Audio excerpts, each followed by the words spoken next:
Olá para você que acompanha a nossa programação em todo o Brasil. Olá, seja bem-vindo ao Pix News especial de sábado e nesta edição você vai ver. Argentinos usam criatividade para fugir da inflação. Maioria prefere usar o cartão de crédito nas compras do dia a dia. Indústria catarinense recebe mais de 200 milhões de reais em investimentos. Iniciativa deve gerar mais de 9 mil empregos em Santa Catarina. Construção de marginal na BR-101, no sul de Santa Catarina, gera polêmica entre os moradores que reclamam pela alteração no trânsito que será mudado, sem eles serem consultados. Paleontólogos chilenos identificam uma espécie de dinossauro nunca encontrado no hemisfério sul. Espécie habitua a Patagônia chilena há 72 milhões de anos. Empresa de pesquisa agropecuária de Santa Catarina apresenta resultados. Mais de 11 bilhões de reais retornaram à população catarinense por meio de projetos da EPAGRE. Há quase um século, no México, vivia a maior comunidade de imigrantes chineses no México, no mundo subterrâneo. E você vai ver ainda, por falta de espaço em cemitério, múmias vão parar em museu e gera polêmica em Cidade do México. Essas outras informações e aquele pitadinho de opinião, a partir de agora no Pix News especial de sábado.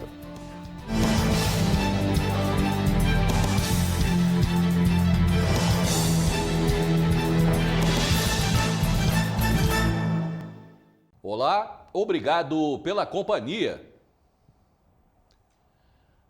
Cartões de crédito, estoque de alimentos e consumo desenfreado. Um modo de vida que se tornou comum na Argentina. Com a escalada da inflação, que acumulou 114% nos últimos 12 meses, a população do país vizinho desenvolveu a estratégia de comprar antes e pagar depois para economizar. Como viver em um país com a inflação que gira em torno de 8% ao mês e passa de 100% ao ano? Na Argentina, quem tem um determinado poder aquisitivo consome de forma desenfreada para tentar superar, pelo menos em parte, o aumento constante dos preços. Muitos apostam em ofertas e compram com cartão de crédito, pois se o valor for pago mais à frente, é possível gastar menos. Quizás las próximas compras las haga con tarjeta de crédito. Talvez nas próximas compras eu faça com o cartão de crédito, que vou pagar mês que vem, ou depois do dia 24, que é quando fecha a fatura do próximo mês.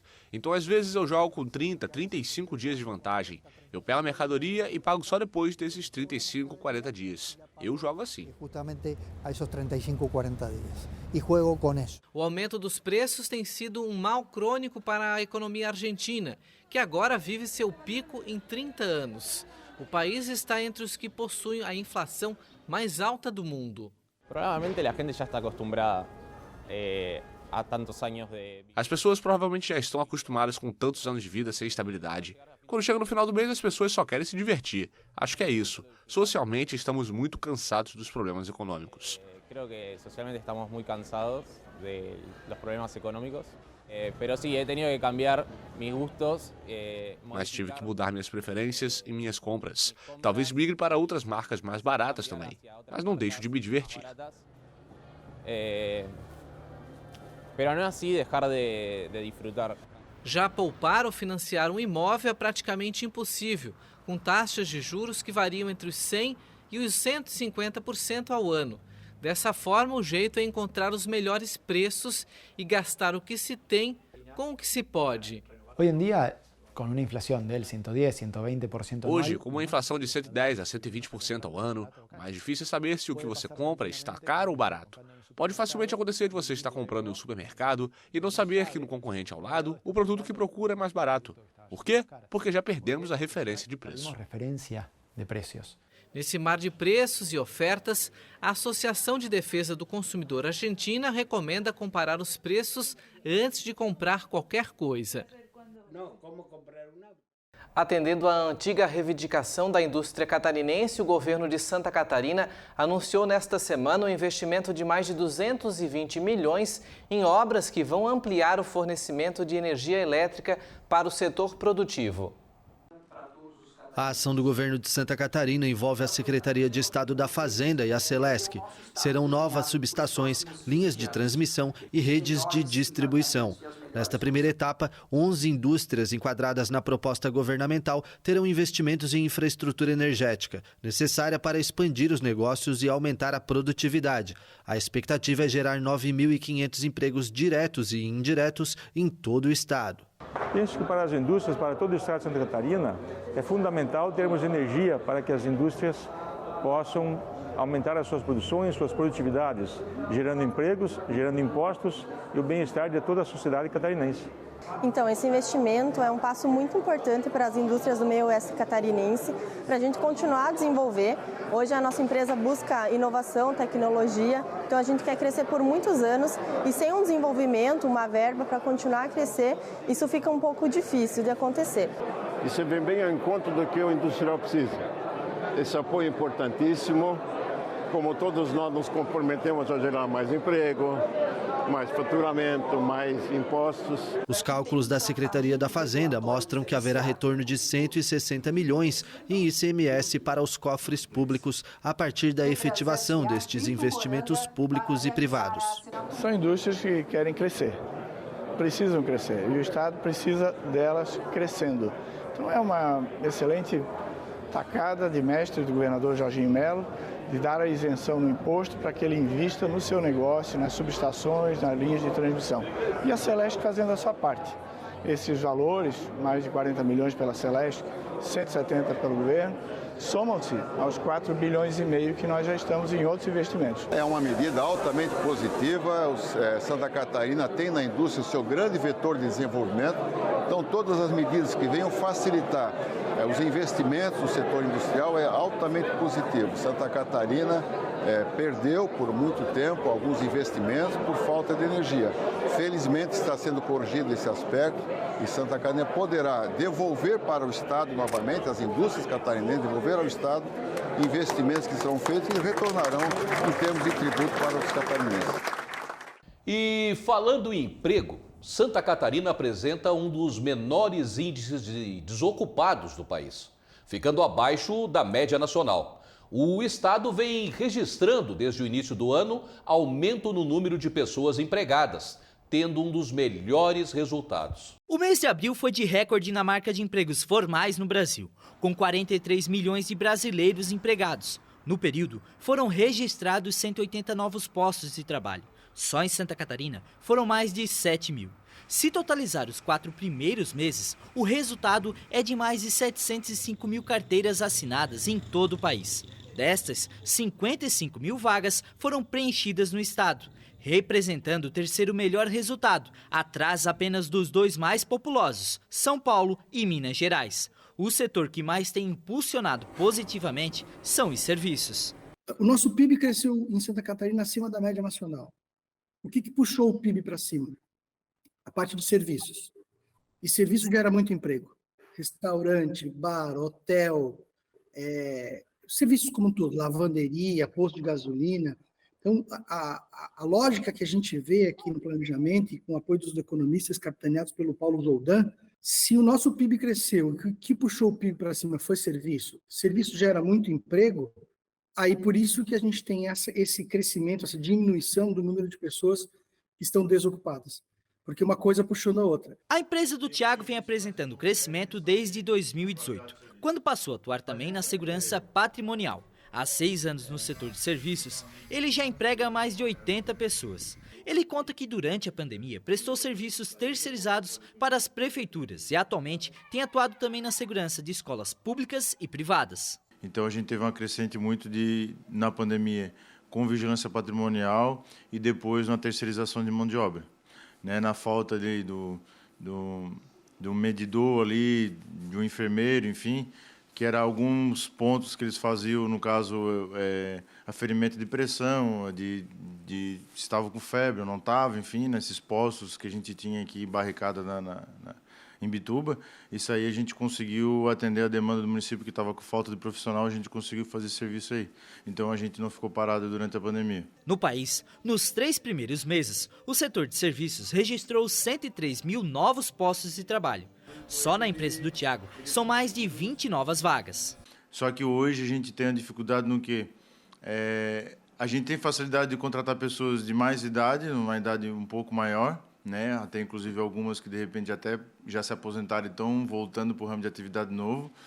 E a gente tem a dificuldade com a idade menor hoje, né? Que não sei se falta um pouco de interesse ou falta realmente a se qualificar. Eu não sei precisamente o que falta hoje para a juventude. Mas hoje a real da nossa empresa é que a gente, né, hoje, vamos dizer que a gente está com 16 postos em aberto de trabalho, a gente não conseguiu ainda atender essa demanda ainda. Por isso a importância em treinamentos e capacitação. Hoje, algumas pessoas que não têm realmente uma qualificação, mas têm um potencial, a gente acaba investindo nesse profissional, mesmo não tendo a garantia que realmente ele vai continuar na empresa, a gente consegue ir lá financiar, pagar um curso, dar todos os aprimoramentos que a gente precisa para executar o serviço, e a gente investe nesse profissional de trabalho para poder, né, lá na frente, trazer esse retorno para a empresa. Santa Catarina apresentou no primeiro trimestre o menor índice de informalidade do país, com 88,2% dos catarinenses empregados com carteira assinada. Apenas pouco mais de 1 milhão ainda encontra-se de maneira informal, cerca de 26% a menos do que o ano anterior. O estado também registrou a segunda menor taxa de desocupação do país, com 3,8%, atrás apenas de Rondônia, com 3,2%, e abaixo da média nacional, de 8,8%. No momento em que a gente começa a aliviar da pandemia, a gente vai para definições eleitorais, as pessoas podem gostar ou não, mas as definições aconteceram. A gente vê no estado especificamente uma votação expressiva do governador, que as pessoas, a maioria dos catarinenses, 71% dos catarinenses elegeram quem eles quiserem, que eles queriam. A gente vê as pessoas se sentindo mais confortáveis de usufruir dos serviços.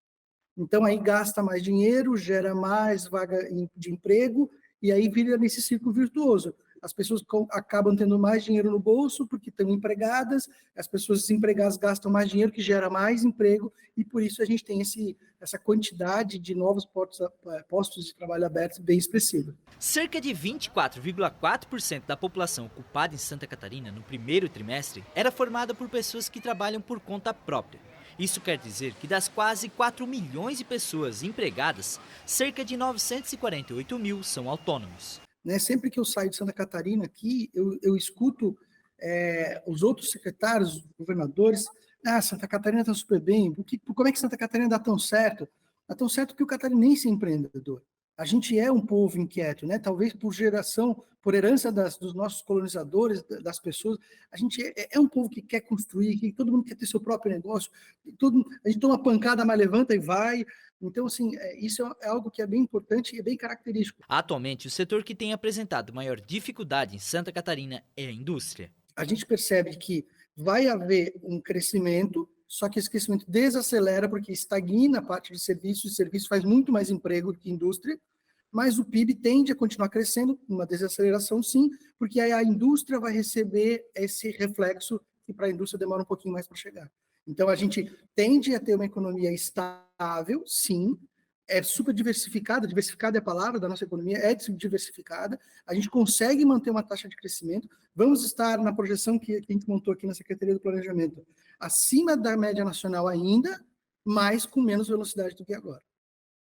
A construção das novas marginais na BR-101, na região de Imbituba, tem gerado polêmica. Segundo os moradores, o projeto da nova via vai prejudicar a mobilidade e o comércio local. Um sonho esperado por moradores de Imbituba tem se tornado um pesadelo. As obras das marginais da BR-101 têm tirado o sono de quem utiliza a principal via de acesso entre os bairros. Há meses atrás, moradores do outro lado da rodovia não estavam dormindo, achando que iam derrubar as casas deles, e funcionários da CCR apareciam, do dia para a noite não vão mais derrubar, e do dia para a noite começaram a obra aqui na marginal. Então a falta de comunicação da CCR com a população, para a população saber de fato o que está sendo feito, isso está gerando um caos aqui nos bairros, né? Mais de 15 anos que a gente escuta aí que vai sair a marginal asfaltada e tal. É um sonho que está se tornando um pesadelo, porque do meu bairro, Arroio do Rosa, Para a gente vir se deslocar aqui no Alto Arroio, onde a gente tem um comércio local, né? Temos aí agropecuária, mercado, farmácia, 5 quilômetros da minha casa até aqui. Se ser mão única, como eles estão fazendo, para mim voltar para minha casa, eu tenho que ir até o trevo de Garopaba, fazer o retorno para mim voltar na minha casa. Então, de 5 quilômetros eu vou passar a fazer 20 quilômetros para voltar. O que deveria facilitar a vida dos moradores com a pavimentação asfáltica das novas marginais pode se tornar um problema. Isso porque o projeto prevê que a via seja de mão única, diferente de como é utilizada atualmente por quem mora nesses bairros. E nós ali não temos nenhuma rota de alternativa para sairmos do bairro que não seja essa marginal que está sendo construída. Então, se ela for de mão única, nós não teremos como acessar qualquer outra parte do bairro, nós vamos ter que ir obrigatoriamente até a rótula do balneário ali, do Araçatuba e retornar para ir a qualquer outro local do bairro. Então, fomos acostumados a vir aqui no comércio local e voltar para casa, e essa obra pegou nós assim de um jeito que ninguém acreditou, né? Sempre foi ida e vinda, então para nós vai ficar péssimo, né? Vai ficar ruim. É outro ponto bem importante, a gente tem uma igreja aqui, a gente tem 2 escolas, isso irá afetar muito, tá? Os moradores que dependem da igreja, que precisam levar os seus filhos até a escola, tá? Para a Adriana, isso representa mais de 50 quilômetros diariamente. Moradora do balneário Janaína, o único acesso é a marginal. Levando mãe no posto médico, levando filho na escola, levando filho no trabalho.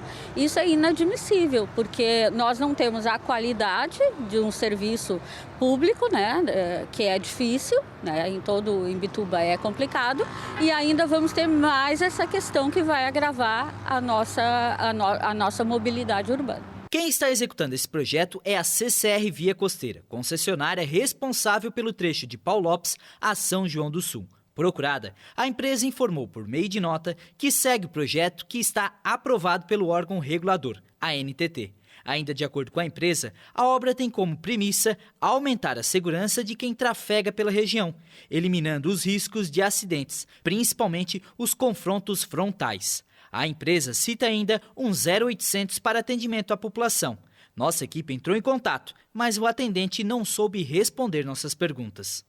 Segundo a ANTT, para o projeto ter 2 marginais, uma em cada lado da rodovia federal, esse formato é para evitar acidentes e que a viabilidade é por seguir os fluxos e os acessos possibilitarem o lado contrário. Então será que é só aqui que vai dar acidente? Tubarão, Laguna não dá acidente?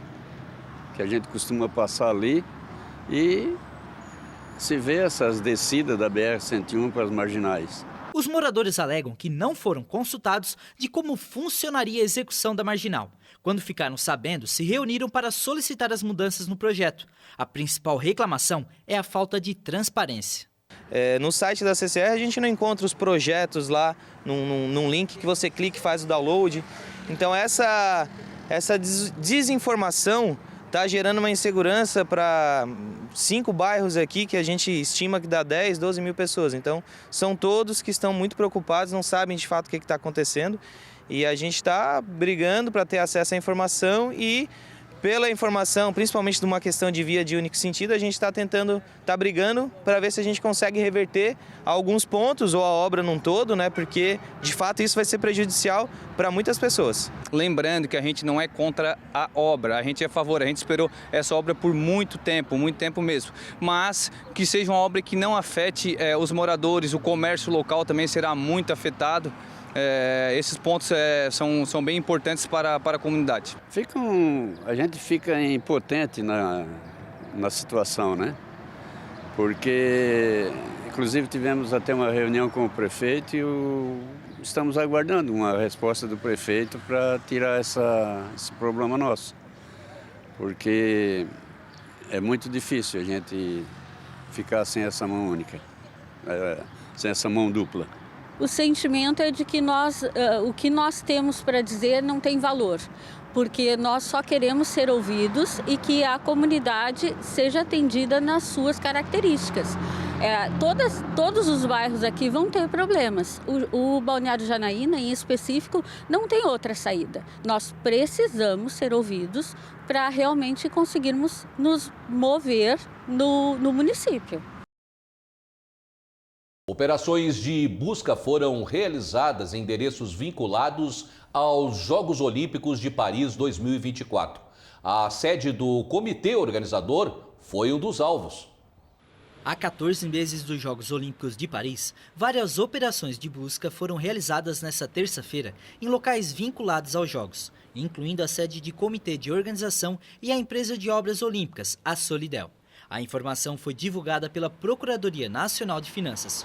O Ministério Público afirmou que as operações ocorreram no âmbito de 2 investigações preliminares, abertas em 2017 e 2022, sobre suspeita de ações ilegais de interesses e favorecimento. Ambas estão relacionadas a contratos atribuídos por instituições vinculadas às organizações dos Jogos. O Comitê de Organização informou que colabora plenamente com os investigadores para facilitar as investigações. Em abril de 2021, 2 relatórios da Agência Francesa Anticorrupção sobre a organização dos Jogos apontaram riscos de falta de probidade e conflitos de interesse. Os 2 relatórios iniciais, apresentados no começo de 2021, se concentraram no comitê organizador e na Solidel, a empresa pública responsável pela construção de vários locais para os Jogos Olímpicos. O norte da China sofreu nesta semana uma onda de temperaturas extremas que ultrapassaram os 40 graus. Várias áreas no norte da China registraram temperaturas superiores a 40 graus nesta quinta-feira, as mais altas dos últimos anos, que levaram as autoridades a tomarem medidas de precaução. Uma estação meteorológica na região norte do país registrou 41,8 graus, se tornando o local mais quente nesta quinta-feira. A administração regional emitiu um alerta laranja para calor extremo e pediu que os habitantes evitem exercícios ao ar livre por longos períodos e tomem medidas efetivas para se protegerem do sol. Outra estação no sul da capital registrou o primeiro dia com 40 graus em quase uma década. Na semana passada, a capital chinesa registrou a temperatura mais alta para meados de junho, com 39,4 graus.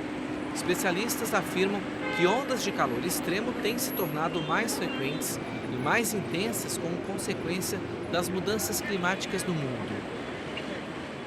E falando em clima, no começo do verão do hemisfério norte, eventos meteorológicos extremos afetam as plantações, o cotidiano das pessoas e as atividades econômicas dos países também.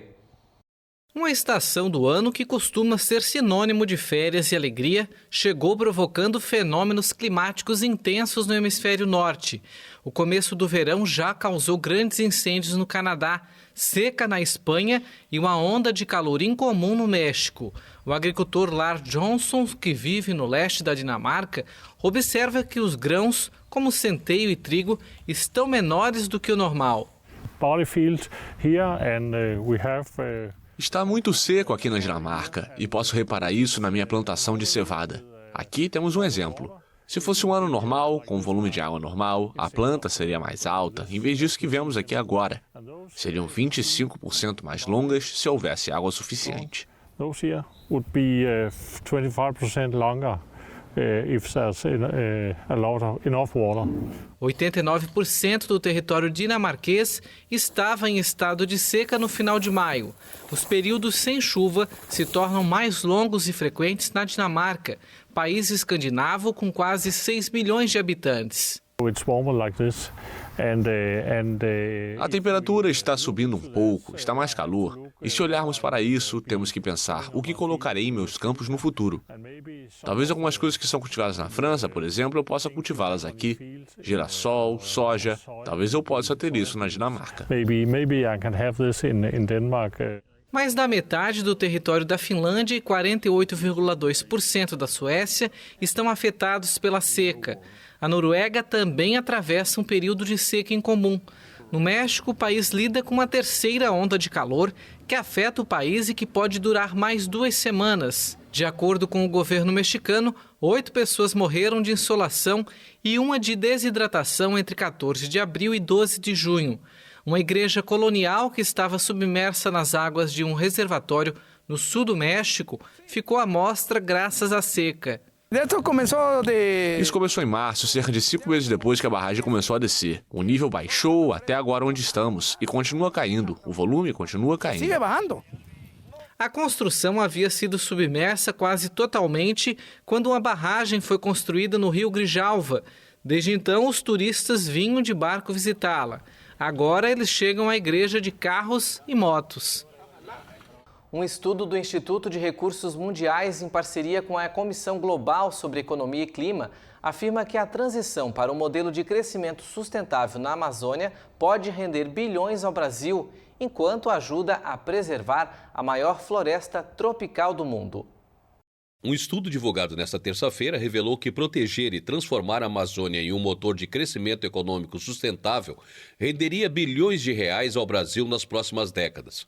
O relatório, realizado pelo Escritório Brasileiro do Grupo Ambientalista Instituto de Recursos Mundiais e pelo Grupo de Pesquisa Comissão Global sobre Economia e Clima, modelou vários cenários para o futuro econômico da maior floresta tropical do mundo. Do panorama atual a um caso melhor de desmatamento zero e crescimento verde. Ao desenvolver indústrias sustentáveis, especialmente de geração de energia solar, e fazer a transição para uma agricultura de baixo carbono, a região amazônica poderia liderar o caminho para transformar o Brasil em uma potência de economia verde, adicionando 40 bilhões de reais por ano à economia. O estudo revela que o melhor cenário de preservação na região poderia não apenas proteger um dos principais sumidouros de carbono do planeta, mas também criaria mais de 300 mil empregos nos próximos 30 anos. De acordo com o relatório, é necessário um grande investimento adicional, de mais de 2,5 trilhões de reais até 2050, para transformar positivamente este modelo, fazendo uma transição para uma economia de alta produtividade, alto emprego e alto valor agregado. O custo de não fazer nada seria mais do que o dobro deste valor em danos causados por eventos climáticos extremos e outros impactos das mudanças climáticas.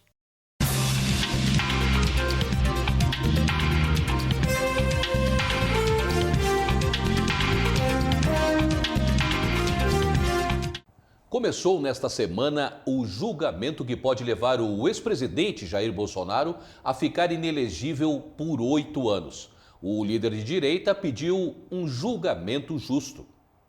O Tribunal Superior Eleitoral iniciou nesta quinta-feira o julgamento por abuso de poder contra o ex-presidente Jair Bolsonaro, que pode ficar inelegível por 8 anos. Bolsonaro, ausente da sessão do tribunal em Brasília, está sendo julgado por promover uma reunião com embaixadores em julho de 2022. Na ocasião, ele falou sobre o inquérito da Polícia Federal que investiga possíveis irregularidades nas eleições de 2018, em que ele foi vitorioso. O ex-presidente se declara inocente e diz que na reunião não cometeu nenhum crime eleitoral. Pois é, Tiago. Julgamento adiado e deve retornar na terça-feira que vem. Será que teremos novidades? Olha, Marcelo e audiência, muito provável que nós não teremos nenhuma novidade nesse processo, né? Tudo indica até há uma negociação entre os ministros, né, para que nenhum deles peçam vistas a esse processo, porque se eles pedirem vistas, o prazo fica prorrogado por 60 dias. No entanto, agora, em julho, a gente tem o recesso do judiciário, o recesso forense, né? E isso se estenderia para setembro, em vez de agosto, iria lá para setembro. E a ideia deles é que essa decisão já seja tomada de imediato para que não se postergue mais essa decisão, né? E, ao que tudo indica, o caminho é sim para que a maioria vote favorável para que o presidente Bolsonaro se torne inelegível por 8 anos. No entanto, ele pode pedir uma revogação da decisão, mas pouco provável que a justiça brasileira, no andar da carruagem que está, acate esse pedido do presidente. A gente já vai explanar um pouquinho melhor esses detalhes, né, desse julgamento que ocorre lá no Tribunal Superior Eleitoral, que começou, como o Marcelo falou, nessa quinta, mas retorna na terça-feira. O julgamento é feito, portanto, pelos 7 ministros do Tribunal Superior Eleitoral. Desses, a gente poderia até aqui arriscar, né, palpitar que 3 já deixam subentendido que votam favorável à condenação de Bolsonaro. O relator, Benedito Gonçalves, ministro do Superior Tribunal de Justiça, indicado por Lula lá em 2008, E os recém-indicados também por Lula ao TSE, Floriano de Azevedo Marques e André Tavares, nomeados agora dia 24 de maio, portanto há um mês praticamente. Essas duas vagas abriram com a saída dos ministros Sérgio Banhos e Carlos Horbach. Essa nova composição do TSE ganhou total importância, principalmente no cenário político. É que eles, indicados anteriormente, agora serão responsáveis, portanto, por julgar processos do ex-presidente Jair Bolsonaro no tribunal. Cenas que estamos presenciando nesse momento. A gente viu quinta-feira como foi o rito, né?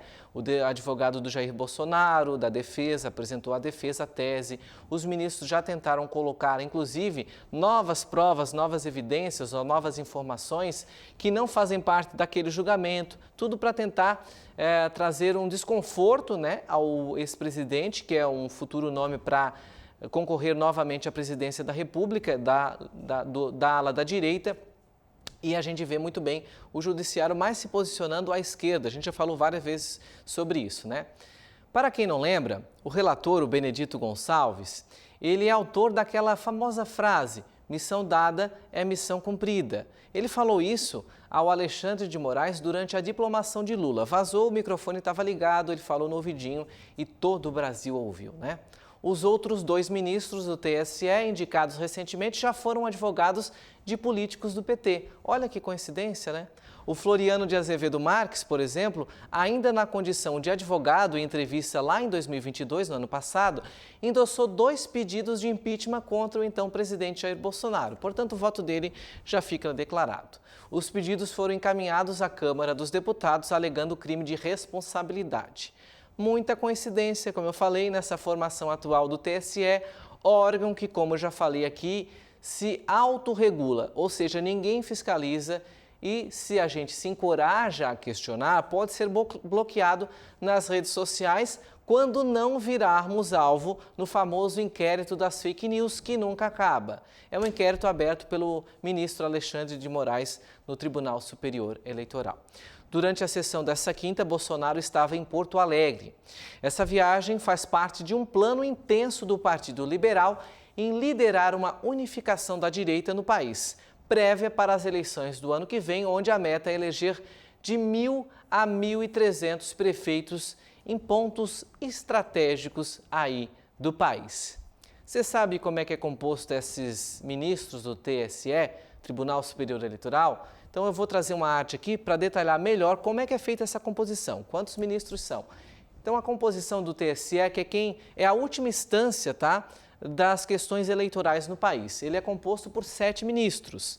Desses 7 ministros, 6 são ministros do Supremo Tribunal Federal. Então já são ministros indicados diretamente pelo presidente da República, como ocorreu nessa semana com Zanin. Foi indicado por Lula, passou por sabatina no Senado e agora, se eu não me engano, dia 3 de agosto, ele deve ser diplomado como futuro ministro do Supremo Tribunal Federal. Então, quem é ministro do Supremo, uma vez na vida, certamente estará compondo a composição aí do Tribunal Superior Eleitoral.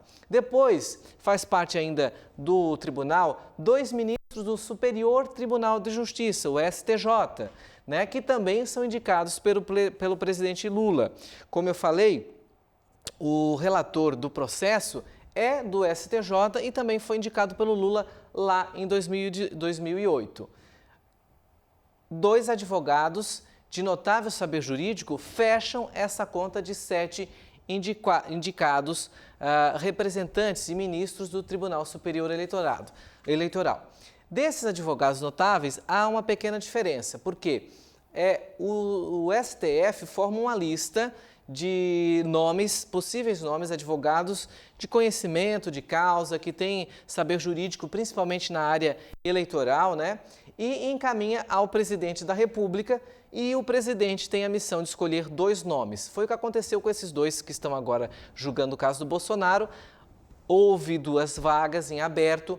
O STF indicou uma lista com 12 nomes e dos 12 nomes o presidente da República, o Lula, indicou 2 que foi acatado esse pedido. É apenas uma indicação formal. Quem o presidente escolhe já é automaticamente diretamente indicado para fazer parte aí do Tribunal Superior Eleitoral, que, como eu disse, é a última instância, né, das questões que envolvem a legislação eleitoral no país, que é tão complexa quanto a legislação tributária. São duas leis muito complexas, muito subjetivas de julgamento, e há inúmeras jurisprudências envolvendo a questão eleitoral. A gente viu o caso do Deltan Dallagnol, é um clássico, né, onde juristas por todo o Brasil dizem que o tribunal, esse mesmo que eu falei aqui, não teria a capacidade de derrubar uma vaga na Câmara dos Deputados por meio do voto popular, ou seja, depois do processo eleitoral. Eles podem sim fazer julgamentos durante a corrida eleitoral, com denúncias, né, ou com interpretações e julgar as contas, né, das campanhas, mas não depois do processo eleitoral. Mas no Brasil, praticamente quase tudo é possível, né? A gente não fala tudo porque há situações bem pontuais, mas a maioria dos casos que a gente vê realmente são casos de dupla interpretação que não deveriam ser acatados pela maioria. E nesse processo a gente viu bem claro a importância do presidente da República, porque nesse caso agora, tanto o caso de Dallagnol como o caso agora do ex-presidente Jair Bolsonaro, estão nas mãos de pessoas indicadas por presidentes da República, né? E a maioria que está lá foi indicada pelo PT, porque o PT esteve no governo federal, só o presidente Lula 2 mandatos, foram 8 anos. A presidente Dilma, ex-presidente Dilma, ficou no governo por 4 anos e depois, no segundo ano do segundo mandato, ela foi impeachmentada. Então, muitos desses nomes foram indicados quando não por Lula, por Dilma, e teve indicação também do Michel Temer. Então, é uma situação que nos faz refletir sobre a importância da alternação de poderes ou de partidos no governo, né? Porque se você tem sempre uma linha ideológica, seja de direita ou de esquerda, ou sempre somente um partido, né?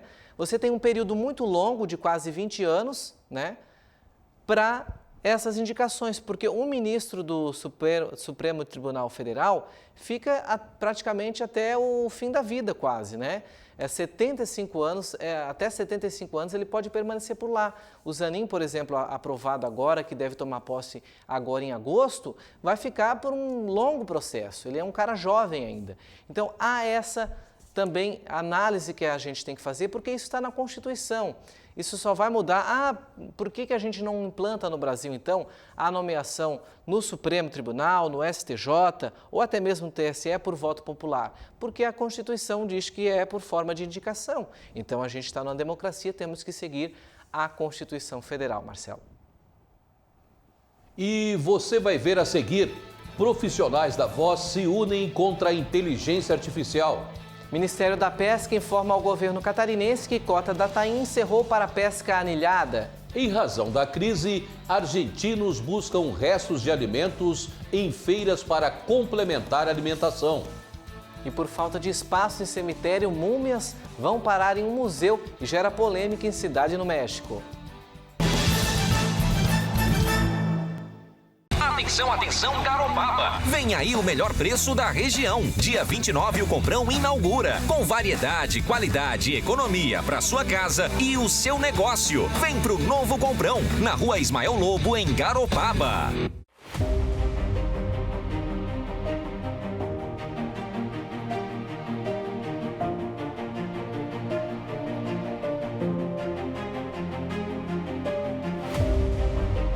Somos emoção e razão.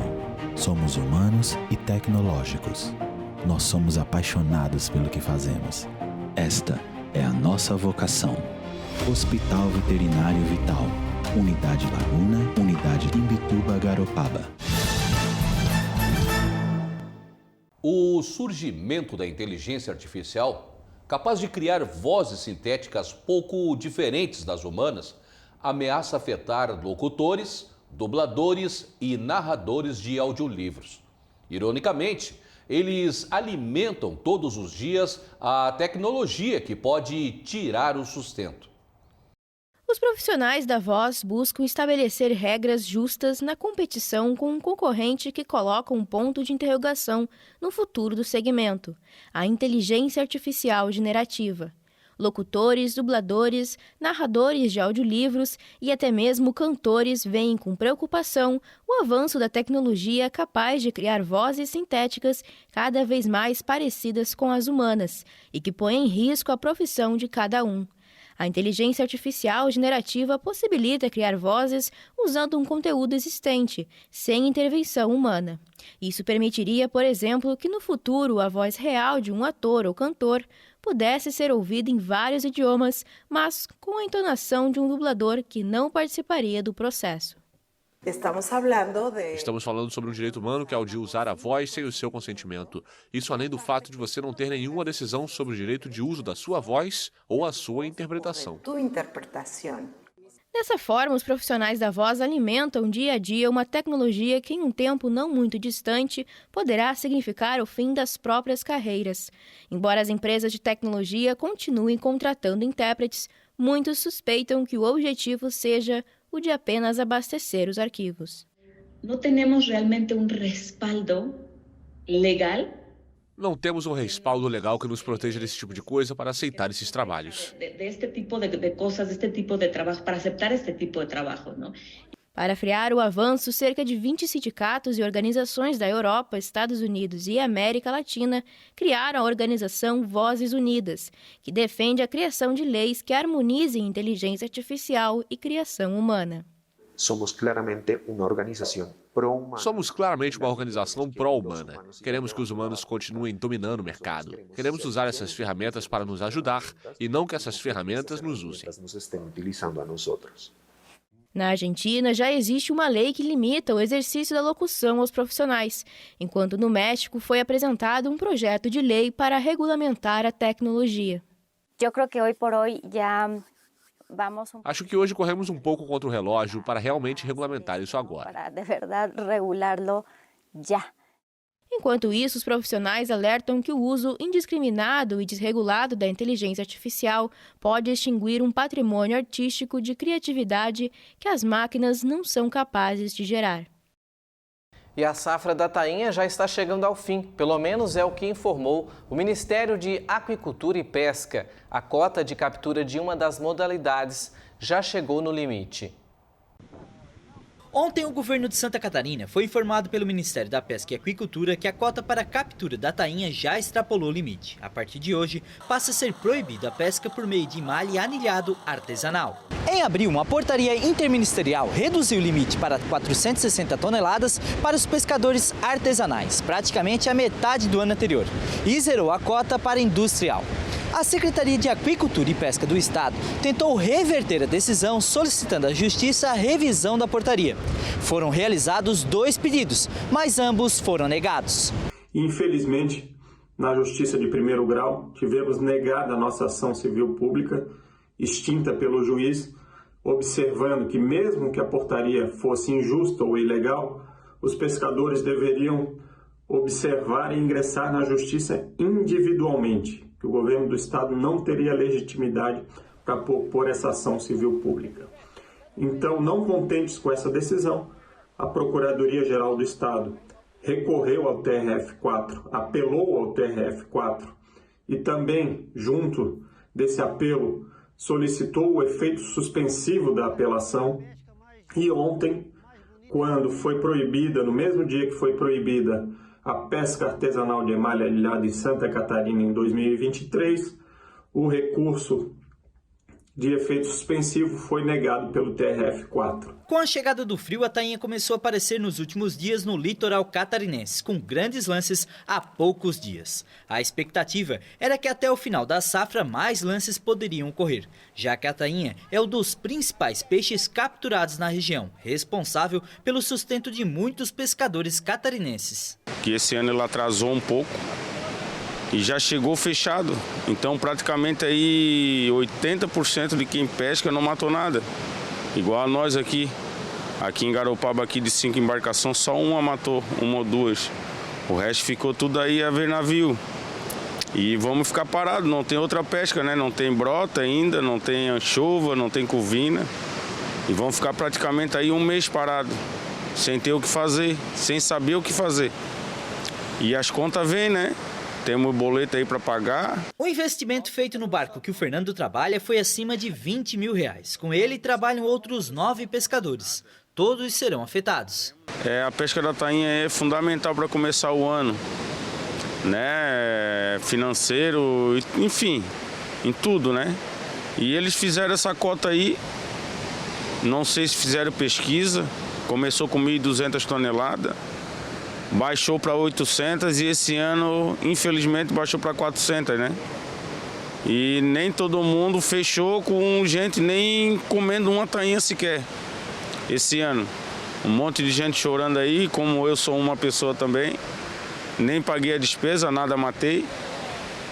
E é triste, né, cara? Porque as contas vêm. E quem vai ajudar nós a pagar essas contas aí? Ninguém? Então a gente não sabe nem o que fazer, cara. O governo do estado agora busca novas medidas para tentar não prejudicar os pescadores catarinenses.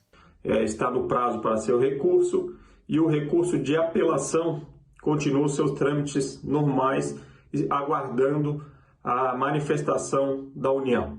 Então o governo do estado continua aí batalhando para que os pescadores catarinenses tenham o seu direito de pescar preservado e vamos até o fim, até onde for possível. A pesca por outras modalidades, como arrastro de praia e malha de superfície e tarrafa, seguem permitidas normalmente. O Ministério da Pesca informou que está sendo criado um grupo de trabalho formado pelo setor pesqueiro e governo, que irá discutir as cotas da tainha para o próximo ano. Os resultados serão encaminhados ao Comitê Permanente de Gestão da Pesca e do Uso Sustentável dos Recursos Pesqueiros Pelágicos das regiões Sudeste e Sul.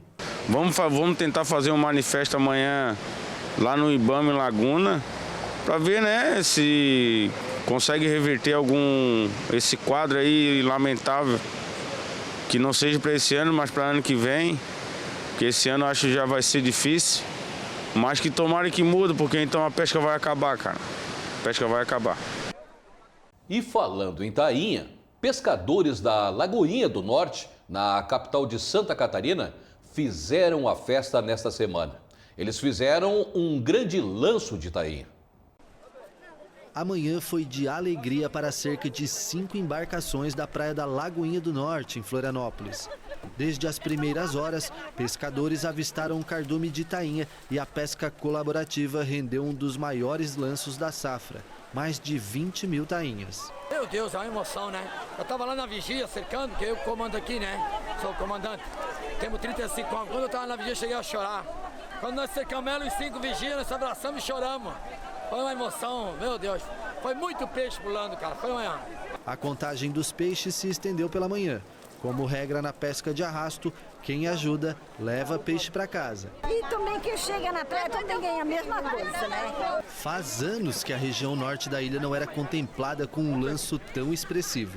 E o Marcos ainda espera mais nessa safra. Nós começamos dia 15, vamos esperar. Acho que vai vir mais ainda, para todo mundo, né?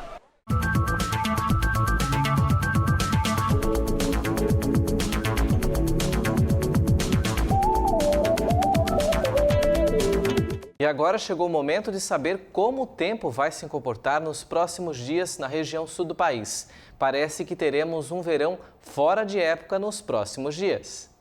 Depois de um sábado relativamente quente, o domingo pode ter alterações no tempo em algumas regiões. Os primeiros sinais de mudança ocorrem no extremo sul gaúcho, logo ao amanhecer. Um acúmulo de nuvens carregadas vindas do Uruguai irão encobrir e trazer chuva para vários municípios da região. Algumas cidades mais ao leste podem registrar até 50 milímetros de chuva, como é o caso de Matarazzo e Pedro Osório.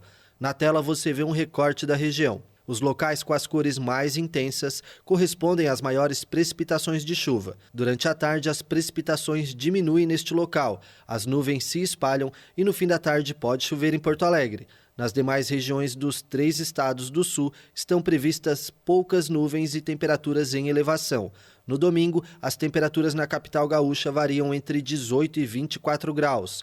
Em Floripa, o tempo fica aberto e a temperatura sobe ainda mais. As mínimas ficam na casa dos 19 graus e as máximas podem passar dos 27. Em Curitiba, na capital dos paranaenses, o sol predomina e os termômetros marcam entre 17 e 23 graus. O início desta próxima semana segue a tendência do domingo. Poucas nuvens e temperaturas elevadas na segunda e terça-feira. Pelo que mostram os mapas, uma frente fria deve trazer chuva e diminuir as temperaturas a partir de quarta.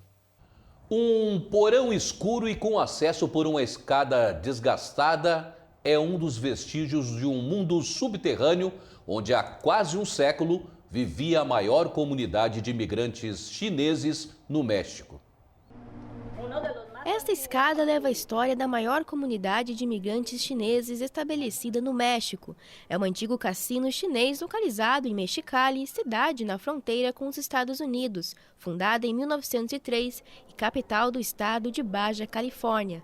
Milhares de asiáticos chegaram à cidade um ano depois como mão de obra barata para impulsionar o então iniciante negócio agrícola, mas também para investir. A zona estava olvidada. Se sabia que A zona estava esquecida. Todos sabiam que a comunidade chinesa tinha construído a área, sabiam que havia moradias, sabiam que essa parte subterrânea existia, mas que ficavam em prédios privados e ninguém podia descer para visitar. e nadie pode bajar a visitá-los.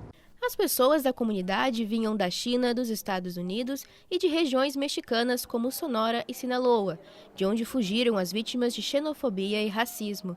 Estima-se que em 1920, entre 2 e 17 mil chineses viviam em Mexicali, mas a migração ilegal e a falta de registros oficiais tornaram impossível especificar o número.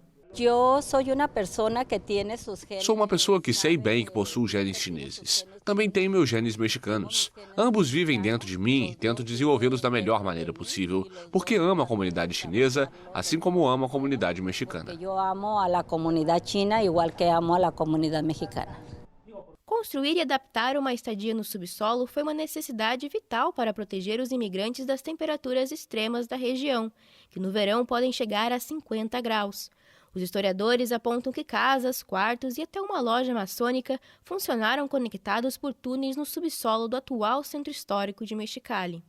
Alguns contam que o local era secreto, até que o incêndio matou um número indeterminado de pessoas.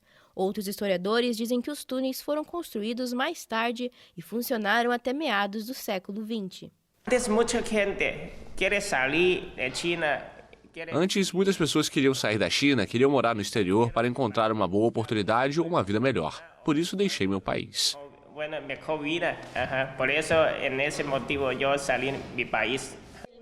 O antigo ambiente do cassino agora faz parte do tour Origens e Segredos de La Chinesca, como é conhecido o quarteirão onde se estabeleceram os primeiros negócios chineses e os misteriosos porões. Descendentes e novos imigrantes mantêm a descrição típica, mas também muita presença, principalmente na vida econômica. Uma espécie de dinossauro que nunca tinha sido encontrado no hemisfério sul foi identificado por paleontólogos no Chile. Essa espécie habitou a Patagônia chilena há 72 milhões de anos.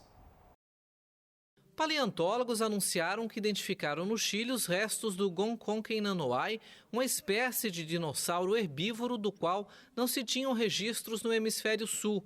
Esta espécie habitou o Vale de las Chinas há 72 milhões de anos, no extremo sul do Chile, onde foram encontradas outras 4 espécies de dinossauros. Gonconquen é um hadrossauro, que é um tipo de dinossauro conhecido como bico de pato, que foi muito abundante em todo o hemisfério norte, muitos na América do Norte. Apesar disso, aqui no hemisfério sul são muito pouco conhecidos.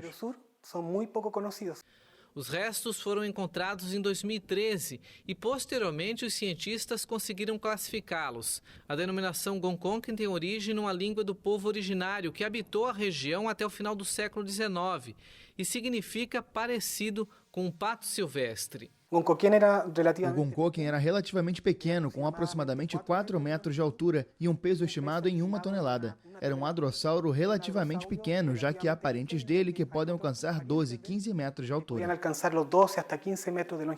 A descoberta revela que a Patagônia chilena foi um refúgio para as espécies muito antigas de hadrossauros, que teriam migrado para o hemisfério sul muito antes, de formas mais avançadas, e podem até ter chegado à Antártida. A EPAGRE, empresa de pesquisa agropecuária e extensão rural de Santa Catarina, apresentou nesta semana o balanço social. Os dados apontam que cada real investido pelo governo retornam mais de 9 em benefícios para a sociedade.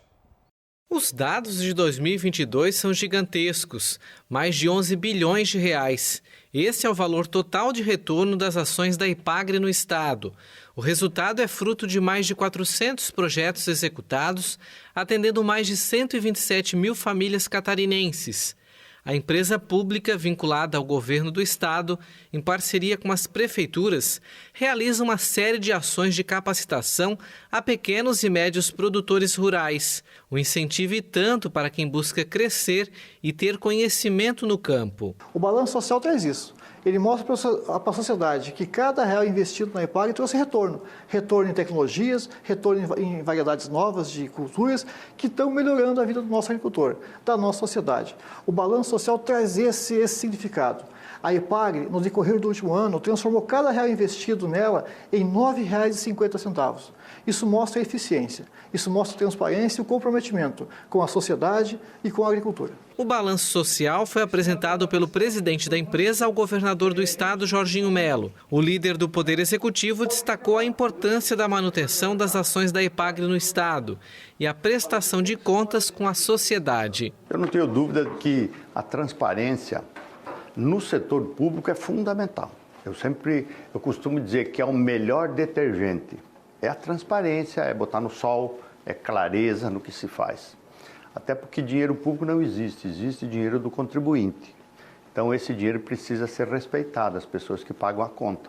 Então quando você apresenta um balanço social, como estou recebendo aqui da Epagre, é uma demonstração de organização, uma empresa que tem tradição, uma empresa que tem prestado um grande serviço para Santa Catarina. Pesquisa, apoio aos agricultores, aos produtos que se produzem em Santa Catarina, que são muitos. É uma empresa que merece o nosso respeito e fortalecimento. Essa é a Epagre que eu conheço. Com mãos e olhos treinados, coletoras retiram quilos e quilos de frutas e verduras das grandes latas de lixo no Mercado Central de Buenos Aires. Elas abastecem o armário de casa com mercadorias que os vendedores jogariam fora.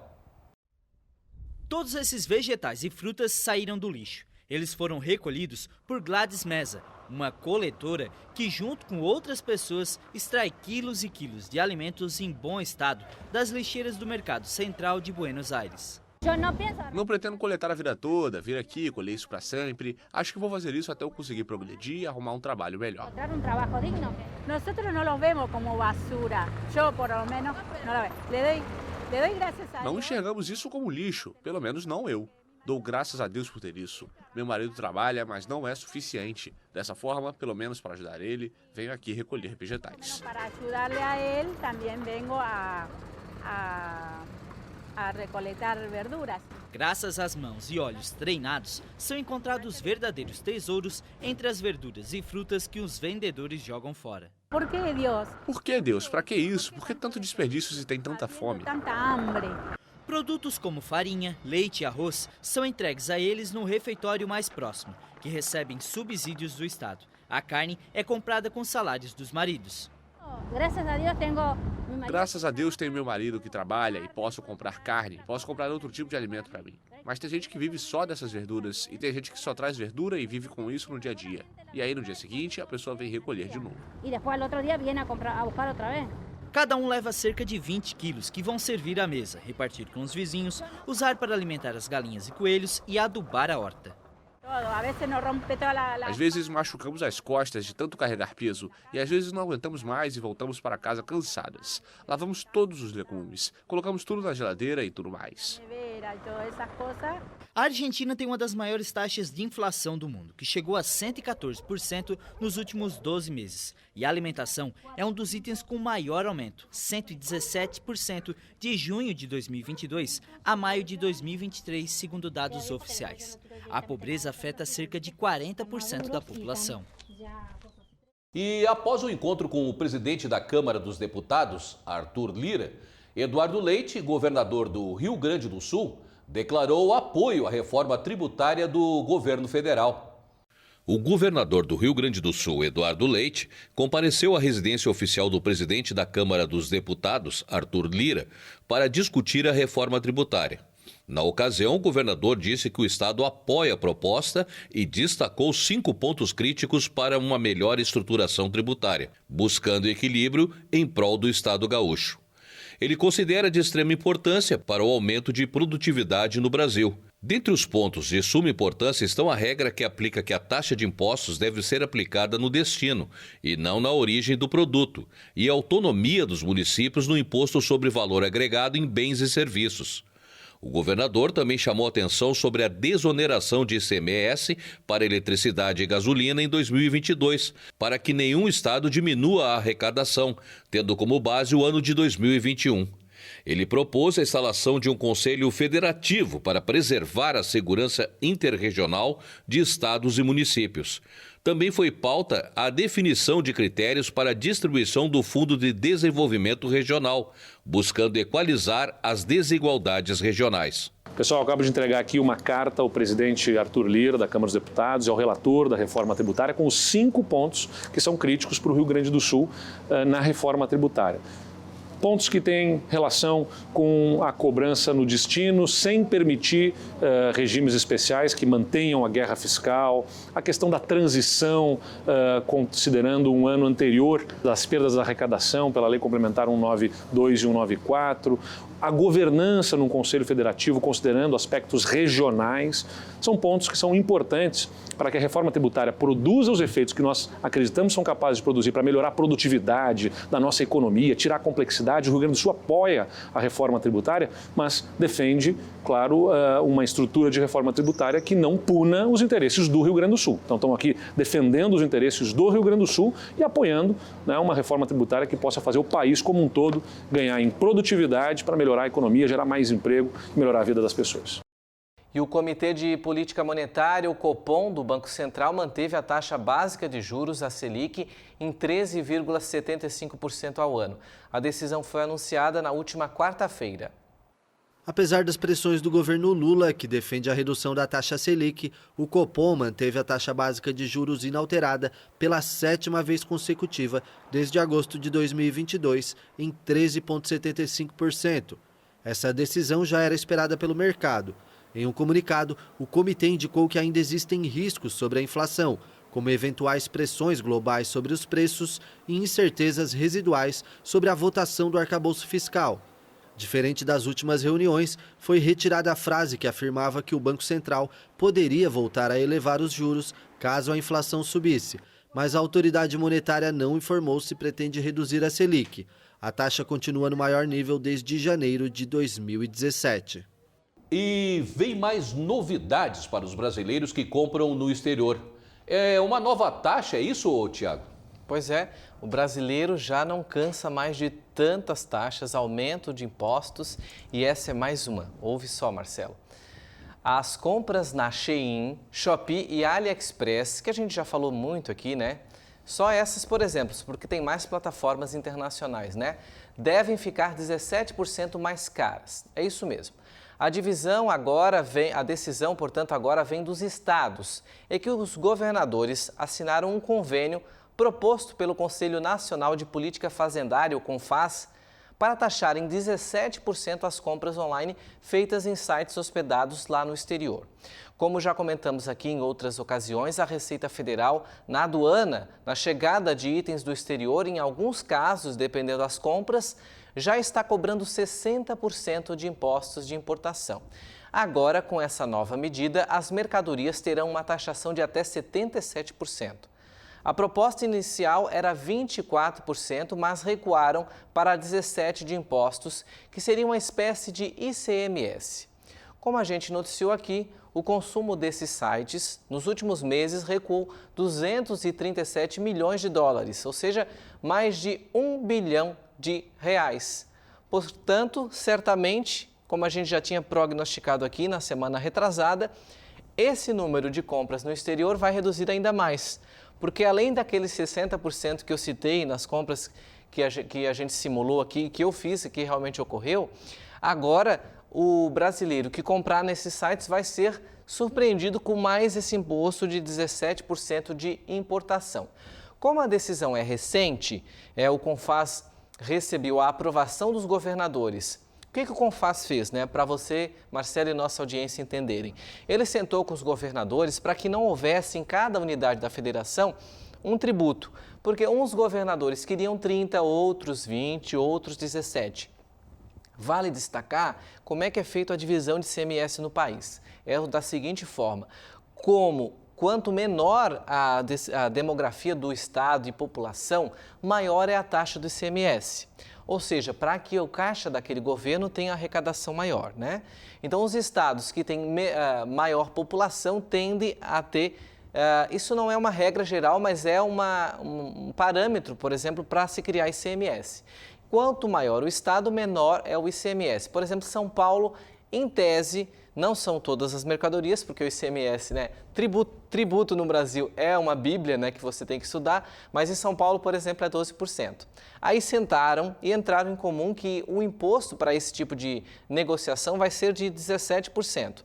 Fizeram, digamos, uma média, passaram a régua, fizeram a divisão e todos os estados concordaram. Portanto, quando a mercadoria entrar, ainda não está claro como é que vai ser feito essa tributação. Se os sites já vão aplicar na compra, e aí os sites repassariam esse imposto aos estados, ou se essa importação, se esse imposto, essa taxa, vai ser cobrada lá na aduana como é feito hoje. Mercadoria chegou, Correio informa a Receita Federal, a Receita notifica por meio dos sites o comprador e o comprador faz o recolhimento. Eu entendo e acho que vai ser feito esse recolhimento no ato da compra. Então já vai estar embutido no valor da compra esse valor, porque imaginem, se essa compra for feita, essa transação for ocorrida e o consumidor não fizer o recolhimento, a mercadoria vai ficar parada na aduana, ela não vai sair. E o Estado vai deixar de arrecadar e o site vai ter uma despesa de envio. Então provavelmente vai ser feito... Tudo indica que vai ser feito um recolhimento no ato da compra e depois as empresas internacionais, os sites, né, vão fazer o repasse desse imposto para a Receita Federal. Mas isso é uma suposição, uma ideia do que pode ser mais lógico. Pode ser que a gente esteja blefando aqui e a decisão da Receita Federal seja outra, né? No entanto, o que a gente entende é que essa é mais uma medida do governo de aumentar a arrecadação, aumentar os impostos. Eu já falei aqui que no arcabouço fiscal que está proposto lá no Congresso Nacional, dentro aí das reformas tributárias, tem um parâmetro que o governo tem autorização, caso passe, seja aprovado pelo Congresso, obviamente, para que quanto maior a arrecadação, maior o gasto o governo vai ter. Nós já temos um gasto com a máquina pública hoje, correto? Mas no arcabouço fiscal e nessa reforma que se propõe, é que, mediante o aumento de arrecadação, também se aumente os gastos com o governo. O governo pode criar outros mecanismos de despesa, sei lá, aumentar projetos no Bolsa Família, aumentar projetos no Minha Casa Minha Vida, ou aumentar realmente o número de cargos, né, em determinadas pastas e ministérios. Essa é uma alternativa que o governo encontrou também de repassar recursos aos estados, porque esse era um grande problema e era uma reivindicação dos comerciantes brasileiros, aqueles que têm loja física, porque muitos que têm loja física também têm loja na internet, né? Porque eles conseguem vender para o Brasil inteiro.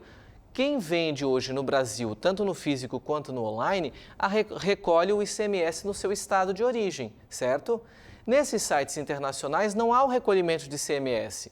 Quem recebia fatia de impostos e taxas era apenas o governo federal, que depois repartia no fundo de participação dos municípios, mas não viria diretamente um valor de imposto daquela compra. Então os estados também já estavam de olho. E me parece que essa foi a solução encontrada para esse tipo de recolhimento. No entanto, o governo federal insiste em dizer que a imprensa cometeu fake news, que não está taxando as mercadorias internacionais. A gente mostrou aqui, quem não viu, está lá no nosso canal no YouTube ou no nosso site, já estão sim aplicando 60% de recolhimento de impostos sobre as mercadorias compradas no exterior. Então, é um alerta que a gente faz a você, avaliar muito bem quando for fazer a sua compra, porque se ela for internacional e ultrapassar R$50, no mínimo vai ser taxado 60%. Então, às vezes, é mais viável você comprar nos sites que já nacionalizaram aquela mercadoria, né? Ou nas lojas do seu bairro, da sua cidade, ou até mesmo nos sites nacionais. Portanto, a gente lamenta, né, que é mais taxa, é mais imposto que chega no bolso do consumidor e as compras internacionais, que muita gente estava gostando de fazer, porque o preço era mais barato, era mais em conta, vai dar uma freada significante, a gente já falou ali, foi na verdade 1 bilhão e 100 mil reais de compras nos primeiros 3 meses que deixaram de ser comercializadas, e com mais esse imposto que deve ser regulamentado aqui ao longo de julho, certamente a redução será ainda maior, Marcelo. E dependendo do valor da mercadoria comprada, o imposto pode ser bem mais caro que o produto. O produto vai sair quase que o dobro do valor que você compraria aqui. Claro que tem exceções, tem produtos que o consumidor não encontra no mercado nacional, talvez procurar um similar. E múmias exumadas entre 1870 e 2004, por falta de espaço em cemitério, são exibidas em um museu de uma cidade do México. Com uma pegada misteriosa e assombrosa, a exposição dividiu a opinião pública. Uma assombrosa e polêmica exibição na cidade de Guanajuato dividiu opiniões no México. O cadáver, naturalmente mumificado de uma mulher, é exibido entre grades e correntes. Sem idade conhecida e apelidado de A Bruxa, o corpo conservado é exposto ao lado de outros 116 cadáveres em uma coleção que alimenta o debate sobre a exposição de restos humanos no país. A placa que acompanha os restos mortais diz que qualquer pessoa que teve problemas com ela acabou em desgraça. E outro mito é que ela vendeu sua alma para o diabo. Suponha que neste caso o cadáver não tenha um lugar permanente no cemitério. Isso significa que após 5 anos o corpo pode ser exumado. Geralmente é costume cremar os corpos exumados, mas aconteceu que alguns corpos foram encontrados mumificados. Os corpos foram exumados entre 1870 e 2004. Devido à falta de espaço no cemitério de Santa Paula e como as autoridades municipais não puderam entrar em contato com os familiares, os cadáveres foram rotulados como patrimônio cultural. A exposição dos restos humanos gerou um debate polêmico, principalmente pelos que denunciam a falta de ética na forma como os corpos são exibidos e preservados. Um deles apresentou indícios de proliferação de possíveis fungos. Nós não sabemos se são hongos. Não sabemos se é uma proliferação de fungos ou não. Por isso, pedimos para assinar termos com o Instituto Nacional de Antropologia e História para que eles, que são os especialistas, nos digam o que são essas manchas e como devem ser tratadas. Que são estas manchas e como se devem de tratar. Com a presença de corpos nos quais as expressões faciais são nítidas e também pela presença de bebês entre as múmias, parte da população condena a exposição. Acharia um desrespeito se algum parente meu estivesse na exposição. Eu lutaria para que não fosse exposto, deveria ser cremado. Seria muito difícil ver um parente ali em uma exposição, gerando renda com um cadáver dessa maneira. É forte ver um familiar aí exhibindo, fazendo negócio com um cadáver. Os museus onde as múmias estão expostas geram cerca de 2 milhões de dólares ou 9 milhões e meio de reais em receitas anuais para o município, com a visita de aproximadamente 600 mil pessoas.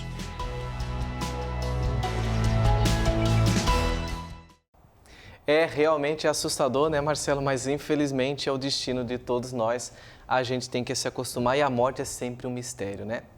E essa edição do Pix News especial de sábado fica por aqui. Vocês têm um encontro marcado com o Marcelo, né? Na segunda-feira, às 8 da noite, ao vivo. Obrigado pela audiência e um ótimo fim de semana.